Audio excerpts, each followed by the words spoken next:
Welcome students in the first part of our new topic decimal fractions.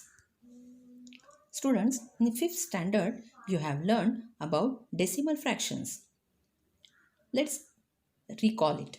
A fraction whose denominator is 10, 100 or 1000 or any other 10 times multiple of 10 is called a decimal fraction. For example, 6 upon 10, 72 upon 100, 154 upon 100. पहा मुलांनो, ज्या अपूर्णांकाचे छेद हे 10, 100, 1000 असे म्हणजेच 10 किंवा 10च्या 10 पटीत असतात त्यांना आपण दशांश अपूर्णांक म्हणजेच डेसिमल फ्रॅक्शन असे म्हणतो.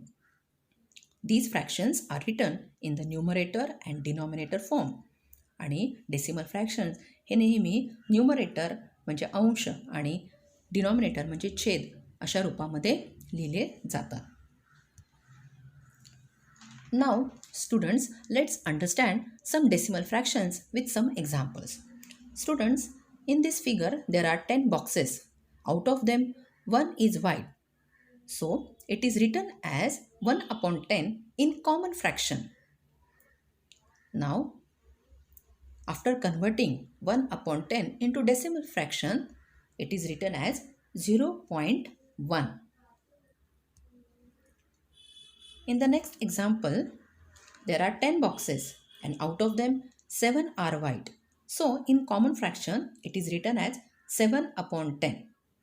But in decimal fraction, it is written as 0.7. Now, in the next figure, there are 100 boxes, but out of them 18 boxes are black. So in common fraction, it is written as 18 upon 100. But in decimal fraction, it is written as 0.18. So students, you have learned how to write decimal fractions in 5th standard. Now, how to use these decimal fractions, let's understand it with an example which is given in your textbook. Nandu went to a shop to buy a pen, notebook, eraser and pen box. Nandu दुकानात काही वस्तू खरेदी करण्यासाठी गेलेला आहे. Pen, notebook, eraser आणि pen box. The shopkeeper told him the prices. दुकानदाराने त्याला किमती सांगितल्या.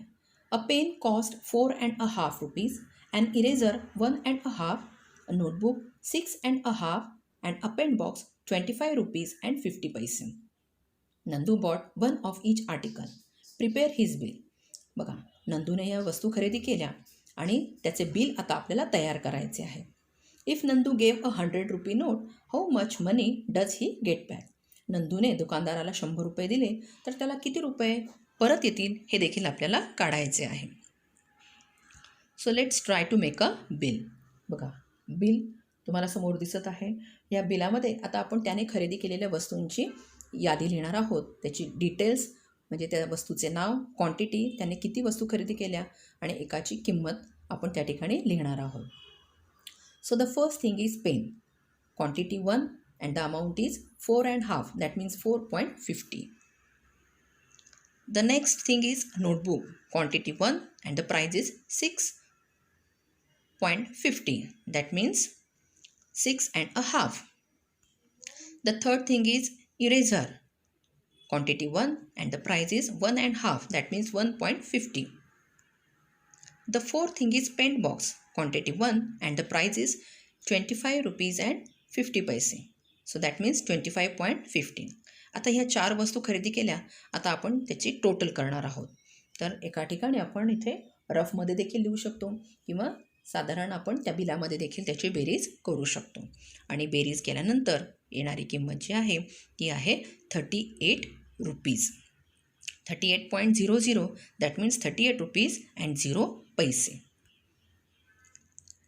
पहा, in the bill we have written the total 38 rupees. Now Nandu gave him 100 rupees and the amount is 38. So 100 minus 38. We are going to do the subtraction and the answer is 62 rupees. म्हणजेच नंदूने 100 रुपये दिल्यावर त्याला किती रुपये परत मिळतील तर 62 rupees. So Nandu will get 62 rupees back. पहा मुलांनो, या ठिकाणी आपण या उदाहरणामध्ये पॉईंट मीन्स डेसिमल पॉईंट याचा वापर केलेला आहे. Now student, let's learn. While solving problems with the units rupees, paise, meters, centimeters, we have used fractions with up to 2 decimal places. म्हणजे या ठिकाणी जेव्हा आपण रुपीज, पैसे, मीटर्स, सेंटीमीटर्स या युनिट्सचा जेव्हा आपण वापर करत असतो तेव्हा 2 दशांश स्थळापर्यंतचे अपूर्णांक या ठिकाणी वापरायचे असतात. आता असे का केले जाते तर इन 1 रुपी देर आर 100 पैसे, in 1 metre there are 100 centimetres. So 100 comes to conversion and in 100 there are 2 zeros. So decimal point came after 2 places. When solving problems with the units kilogram, gram, kilometer, meter, liter, milliliter, we have to use fractions with up to 3 decimal places. म्हणजे जेव्हा आपण kilogram, gram, kilometre, metre, litre, millilitre हे एकक ज्यावेळी आपण वापरत असतो त्यावेळी आपल्याला 3 दशांश स्थळापर्यंतचे अपूर्णांक वापरावे लागतात. कारण in 1 kg there is 1000 gram, in 1 kilometre 1000 meter, and in 1 liter 1000 milliliter are there. So the conversion is 1000. So the decimal point comes after 3 places. So always remember this. Now let's understand the second example which is given in the textbook. Reshma bought some vegetables. They included 3/4 kilo potatoes, 1 kilo onions, half a kilo cabbage and a 1/4 kilo tomatoes. What is the total weight of the vegetables in her bag?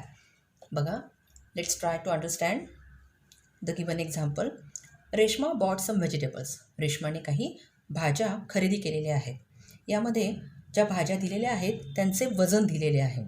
3/4 kilo potatoes म्हणजे पाऊण kilo potatoes, 1 kilo onions, half a kilo cabbage and a 1/4 kilo tomatoes. 1/4 kilo tomatoes म्हणजे पाव kilo tomato. What is the total weight of the vegetables in her bag? आणि विचारलेलं आहे की total weight या सर्व भाज्यांचे टोटल म्हणजे एकूण वजन किती आहे हे विचारलेले आहे. Now students, we know that 1 kg is equal to 1000 gram. 1 kg 1000 gram. Then half kg is equal to 500 gram. 3/4 kg is equal to 750 gram. 1/4 kg is equal to 250 gram. Now students, we have understood this in last year. Now to find out the total weight of the vegetables, आपल्याला या सर्व भाज्यांचे एकूण वजन काढायचे आहे. So let us add using both units kilograms and grams in turn. म्हणजे या सर्व भाज्यांचे वजन काढण्यासाठी आपण दोन्ही एककांचा बोथ युनिट्सचा वापर करणार आहोत. या ठिकाणी आपण ग्रॅम्स युनिटचा वापर केला आहे आणि या ठिकाणी आपण किलोग्रॅम्स या युनिटचा वापर केलेला आहे. पहा, potatoes 3/4 kg that means 750 gram. Onions 1 kg 1000 gram. Cabbage half kg that means 500 gram. And tomatoes 1/4 kg that means 250 gram. अशा या ठिकाणी आपण सर्व भाज्या या ग्रॅममध्ये कन्वर्ट करून इथे त्यांचे वजन केलेले आहे. So the total weight of the vegetables is equal to 2500 grams. Now we are using kilogram unit. पहा, या ठिकाणी potatoes 750 gram that means 0.750 kilogram. Onions 1000 gram means 1 kg gram. 500 gram that means 0.500 kilogram weight of cabbage, and tomatoes 250 gram that means 0.250 kilogram. 3/4 kg,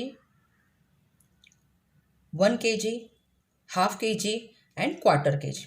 यांचं जेव्हा आपण total weight काढलेलं आहे it is 2.500 kg. आता पहा, note the similarity between the addition of integers and the addition in decimal fraction. या ठिकाणी आपण डेसिमल फ्रॅक्शनचा वापर करून ॲडिशन केलेली आहे आणि या ठिकाणी आपण इंटिजर्स वापरलेले आहेत आणि इथे आपण त्यांची ॲडिशन केलेली आहे. Now the total weight of the vegetables is 2500 gram. That is 2500 upon 1000 kg. जेव्हा आपण ह्या ग्रॅमला किलोग्रॅममध्ये कन्वर्ट करतो तेव्हा आपण त्याला 1000ने भागणार आहोत अँड दॅट इज 2.500 kg. बघा या ठिकाणी आपण 2500 ग्रॅम याला आपण 1000ने भागलेलं आहे कारण आपल्याला ते किलोग्रॅममध्ये कन्वर्ट करायचं आहे आणि आता वजन आलेलं आहे 2.500 gram. And we know that 2.500 is equal to 2.50 is equal to 2.5.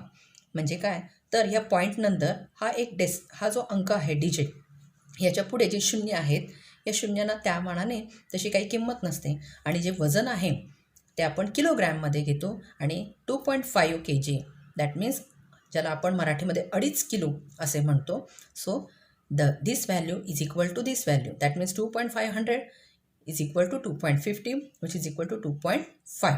So the weight of the vegetables in Reshma's bag is 2.5 kg.